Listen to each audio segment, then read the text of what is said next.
நீங்க கண்ணால பாக்குறது, கண்ணை மூடிட்டு சொல்லலாம். நாம கண்ணால பாக்குறது எல்லாமே ஒரு காலத்துல அழிஞ்சிடும். சூரியன் மாதிரி ஒண்ணு இருக்கு, நட்சத்திரம்லாம் சூரியன் மாதிரி. தெரியுமா உங்களுக்கு? சூரியனே ஒரு நட்சத்திரம் தான். நிலவு மத்ததெல்லாம் கோள். நிலவு துணைக்கோள், மத்தது கோள். சூரியன் நட்சத்திரம். அப்ப திருவாதிரைன்னு ஒரு நட்சத்திரம் இருக்கு, அதுவே அழிய போகுதுங்கிறான், திட்டத்திட்ட அழிஞ்சிடுச்சுங்கிறான். அப்ப திருவாதிரைக்கு அழிவு வந்தது, சூரியனுக்கும் சந்திரனுக்கும் வராம போயிடுமா? வாய வச்சு சும்மா இருங்கங்கிறீங்களா? வரும், எல்லாத்துக்கும் வரும், ஒண்ணும் பண்ண முடியாது. நீங்க கண்ணால பாக்குறது எல்லாமே ஒரு நாள் அழிஞ்சு போகும், இதுதான் உண்மை.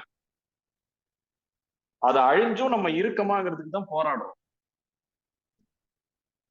சூரியன் இல்லைனாலும் நம்ம ஒரு சூரியனையே உருவாக்கி நம்மளால வாழ முடியுமாங்கிற ஆராய்ச்சி போயிட்டு இருக்கு. ஒருவேளை சந்திரன் ஏதோ சொன்னால ஹனிமூன் போகுதுன்னு கோச்சிட்டு போதாமா கொஞ்சம் தூரமா.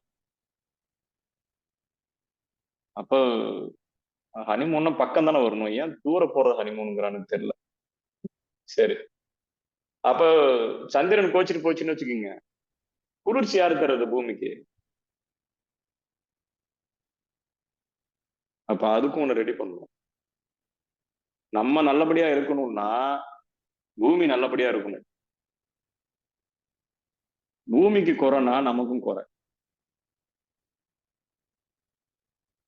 புரியுதுங்களா? இதெல்லாம் சரி பண்றதுக்கு தான் அவன் இங்க மட்டும் ஆராய்ச்சி பண்ணல, கோள்களையும் ஆராய்ச்சி பண்ணிட்டு இருக்கான். நீங்க நம்ம நல்லா சந்தோஷமா வாழ்ந்துகிட்டே இருக்கோம், திடீர்னு மேல இருந்து ஒரு கல்லு வருது, அவன் என்ன பண்றான்? முடிஞ்ச மேல ஒரு ஏவுகணை கட்டிடலாமானே பாக்குறான் நிலவுலயே, அங்கிருந்தே சுட்டு அதை உடைச்சு. யோசிங்க, மேல எதுக்கெல்லாம் அத்தனை பேர் வேலை பார்த்துட்டு இருக்கானுங்க. ரொம்ப தூரத்துல இருந்து வர்றதை மேலேயே கண்டுபிடிச்சிடணும், அதை திசை திருப்பி ஒண்ணும் இல்லைன்னா உடைக்கணும், ஏதாவது ஒண்ணு பண்ணணும்.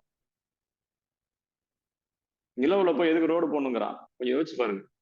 எல்லாம் உயிர் வாழணுங்கிற ஆசைக்காக தான். அதெல்லாம் என்னது? அப்ப கூட என்னன்னா, ஒரு ஆள் உயிர் வாழ வைக்கவே முடியாது ரொம்ப காலம். இந்த இனத்தை காப்பாற்றணுங்கிறதுக்கு தான் இவ்வளவு பெரிய ஆராய்ச்சி. டைனோசரே அழிஞ்சு போச்சு, திரும்பி தோன்றுச்சா? தோன்றல. நம்மளும் பார்க்கல, அவன் வாழ்ந்துச்சுங்கிறான், அவனே அழிஞ்சிச்சுங்கிறான். நம்ம கண்ணுல கூட காட்டல, படத்துல காட்டினதோட சரி. இதுதான் எலும்பு கூடுன்னு காட்டுறான். அப்புறம் எங்க ஊர் பக்கம் வேற டைனோசர் முட்டை கிடைச்சதுன்னு ஒரு வாட்டி எடுத்தாங்க. அரியலூர் பக்கம், எங்களது விருத்தாச்சலம் கன்னடம் அந்த மாதிரி வரும், அது அரியலூர் பக்கம். புரியுதுங்களா? சரி, அப்ப உடல் அழிஞ்சு போகும். அவங்க என்னதான் பதப்படுத்தி வச்சாலும் அந்த உடலை பயன்படுத்த முடியாது. அப்படின்னா நரம் கலியுகத்துல போகர் வரணத்துக்கு என்ன பண்ணிருப்பாரு? கோயில இருந்து ஏஞ்சி வந்திருப்பாரு, நரம் பூசாரி 10 பேர் ஓடி இருப்பான், தெரிக்க ஓடி இருப்பான். நான் உள்ள இருந்து ஏஞ்சி வந்துட்டாரு அப்படின்ட்டு தெரிக்க விட்டுருப்பாரு நரம். புரியுதுங்களா? அவர் அப்படியேதான் இருக்காரு, எவ்வளவு யுகமா அங்கேயேதான் இருக்காரு. அவர் சொன்ன காலம்லாம் வந்துருச்சு. அப்ப அவர் எப்படி வருவாரு? சூட்சமத்திலேயோ வேற ஒரு உடம்பு எடுத்துதான் வரணும். அதுக்குதான் அப்புறம் சொல்லிட்டு போயிட்டாரு, கூடு விட்டு கூடு பாயிர வித்த தெரிஞ்சாங்கிறார்.